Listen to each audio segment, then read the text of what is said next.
Well, good afternoon. My name is Spencer Levy. I'm an Executive Managing Director at CBRE Capital Markets, and we're thrilled to have Scott Wolstein, the CEO of Starwood Retail Partners here, to join us today for a discussion of some of the things that Starwood is up to in the retail space, to talk a little bit more generally about what's going on in retail, trends, and things to look out for over the next several years. So Scott, thank you very much for joining us here today. My pleasure. It's good to see you. Good to see you, Scott.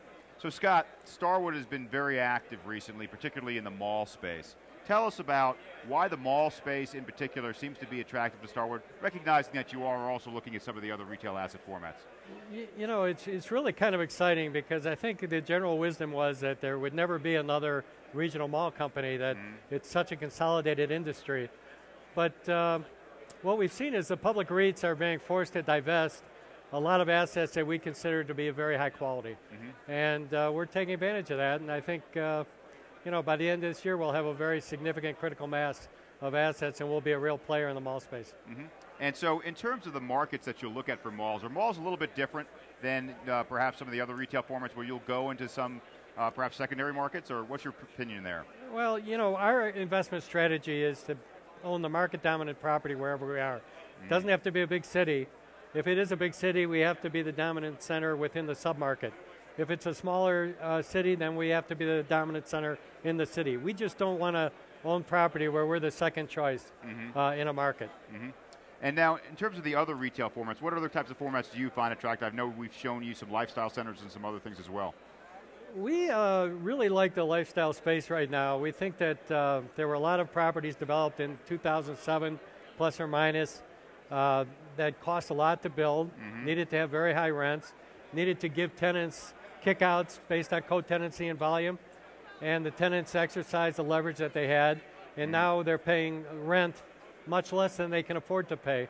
So we think if we enter these properties, you know, below the original cost basis, and we have an opportunity to bring the rents back to where they were, it could be a very, very exciting investment. Right, and so the lifestyle space, I think, perhaps more than the other retail formats, suffered the most during the downturn. Are you still able to get many of these lifestyle centers that would you consider to be below replacement cost?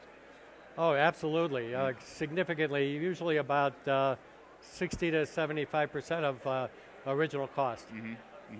And how are they performing from a fundamental perspective? You know, we wouldn't buy them if they're not performing well. Yeah.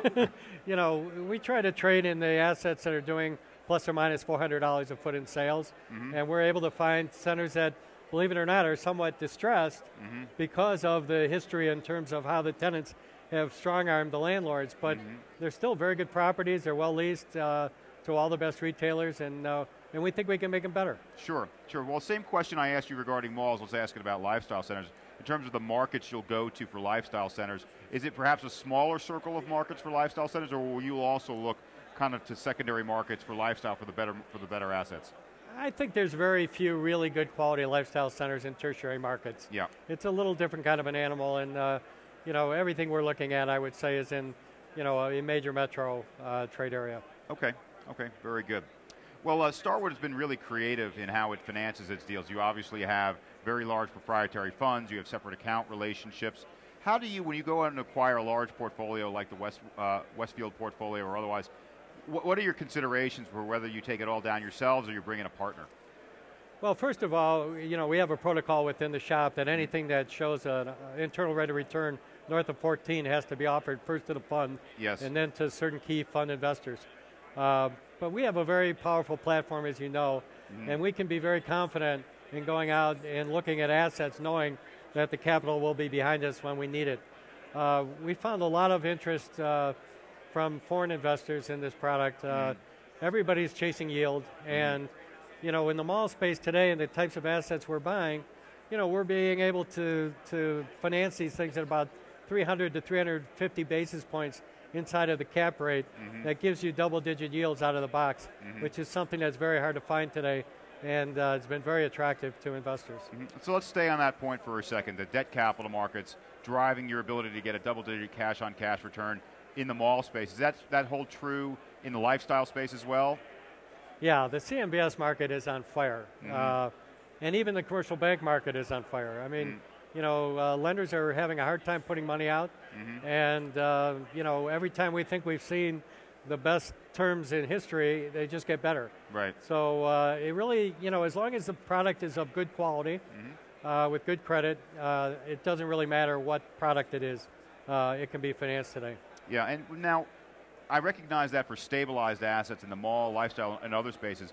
Once you get outside that and you have real value add there, have the debt capital markets healed completely? No, I would say that that's still a troubled space. I mean, it's difficult to get construction loans on speculative investments, and you really do need to satisfy a whole checklist of metrics in order to qualify for CMBS financing. So it really isn't severely troubled properties that we're going after. It's properties that have a good income stream but can be enhanced. Mm-hmm. You mentioned the word construction. That's really not part of your program at this point? Not in terms of greenfield development, but definitely redevelopments, expansions.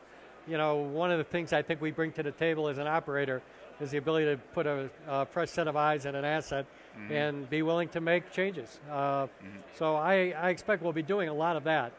But in terms of going out and finding a greenfield site and building from the ground up, I don't think the risk return, warrants that type of investment today. Yeah, and I would suggest to you that most of the people that we're speaking with in the construction space are primarily doing it, multi-housing for sure, but in the industrial space with credit tenants behind them.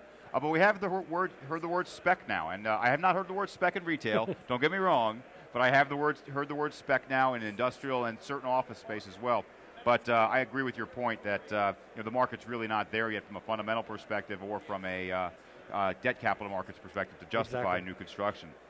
So Scott, you've obviously had a long and very distinguished career in real estate, and I also note, I read through your bio, I think you are on the board of just about every major charity in Cleveland, so that's something to be very commended for. That's really, really nice. But since you've been in this business for a long time and you've seen a few cycles, what do you see that has changed in the last 10 years, and what stayed the same? Well, I've been in this industry for a long, long time. I used to go to the ICSC with my dad when it was at the Fontainebleau Hotel around the swimming pool. And the developers had cabanas around the pool, and the tenants went one after another. So I've been around this industry for a long time. There's always a flavor of the month. Today it's outlet centers. Yesterday it was lifestyle centers. Before that, power centers. There's always something new. But the one thing that doesn't change is quality real estate. If you have great real estate with good demographics, good access, good visibility, and you know what you're doing, you can make it work in retail. So it's changed, but hasn't changed that much. The fundamentals are still the same. Yeah, one of the things that you always talk to investors about is what happens if this tenant fails and what happens if this tenant fails.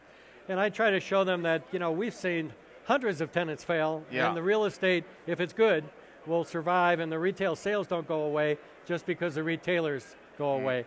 And that really hasn't changed. The retailers that populate these centers change, but the centers that are good quality continue to function and perform very well. Sure. Well, let me ask you about a change that is potentially happening, and there's a lot of talk about this, about the change in tax laws, which may tax internet retailers similarly to bricks and mortar. How do you think that's going to affect our industry? I think it's going to help bricks and mortar. I think that the media has really overplayed the whole internet retail. It's a fun thing to talk about, but what it really is it's electronic catalog. We've had direct mail retail forever. Right. And if you take catalog retail and combine it with internet retail, it still only represents about 10 to 12% of the industry. And that's what it did before we had the internet. Catalog sales were about the same. The reality is it's an inefficient distribution system because it's very expensive to ship to somebody's front door. People who are not price elastic, it works great for them. I'm not that price elastic. I buy on the internet. But, a lot of the media, which is on the coast, they don't understand what middle America is all about. The average household income in this country is only $50,000. Paying $8 to ship a $20 shirt is not something that works for most people. So I think it's always going to be here, but I think that the internet is going to be a powerful tool to help bricks and mortar retailers drive traffic to their stores, because that still is the most efficient distribution model out there. Right. And I guess some of the talk is that by virtue of the fact that now the tax laws don't give them a disadvantage from coming to your market, that they're going to build distribution centers, closer to people's homes, so that some of that inefficiency goes away. And the one sector that seems to be the most immune, or has been the most immune to internet encroachment, has been the grocery sector, where people have to go and buy. It's only about 1 or 2% of it has been encroached by internet. That could change. I mean, are there any sectors you think that are particularly susceptible, or is it your opinion, as you've just suggested, we're not quite as susceptible as we think? You know, I think the groceries is always going to be a challenged area for internet sales. You know, just to give you a little anecdote, I once, ordered groceries online to my house, and I ordered a 40-pound bag of dog food, and what showed up was a 40-ounce can. My dog was not very happy. Yeah, I thought you were going to say a 40-pound dog showed up. Yeah, I got a little can. Yeah, and, you know, my dog looked at me like, what am I going to do with this? It was a good meal for once. Yeah, exactly. One good meal. So look, there's certainly an efficiency there, and I think the multi-distribution channel approach, as you've suggested, whether it be a hard catalog or the internet, is probably the longer-term answer. But I appreciate your point of view that perhaps there isn't quite as much encroachment risk as others are suggesting. You know, when we talked about price elasticity, there isn't any sector that is more sensitive to price than groceries. There's no other product that, you know, you open the newspaper and you see what does a gallon of milk cost. Yeah. I mean, it's all price, and it's still cheaper to go to the store. Okay. Well, the future of retail, and we talked a little bit about how things have stayed the same, perhaps, and maybe some modern trends. But you know, if you're an investor as large as Starwood and you're looking out over the next 5 or 10 years, what are you doing, or what would you recommend to our viewers to do to best protect themselves against some of the changes that we see coming over the next 5 or 10 years? Well, the major reason why Starwood is so interested in retail is because I think we all know, with this aggressive monetary policy that we've seen in this country to bring us out of the recession, you know, we all expect that someday there's going to be hyperinflation, or at least much higher inflation than there is. And retail is still the best hedge because rents are directly tied to sales, and sales are directly tied to the value of the dollar and, you know, inflation. So if you want to, you know, balance your portfolio with one product that can give you a very direct hedge against inflation, retail is the place to be. Okay. I guess one more question. As our colleagues at CBRE and elsewhere are looking at this video, when we think of Starwood Retail, we want to show you opportunities. What's main in Maine? What do we show you? Well, you know what? You can show us anything that's going to be a good quality product that's going to give a good return to our investors. We really, you know, the Opportunity Fund is so large, and we have so much capacity with capital. If it has a good yield, and that yield is going to be maintained and grow, we'll be interested.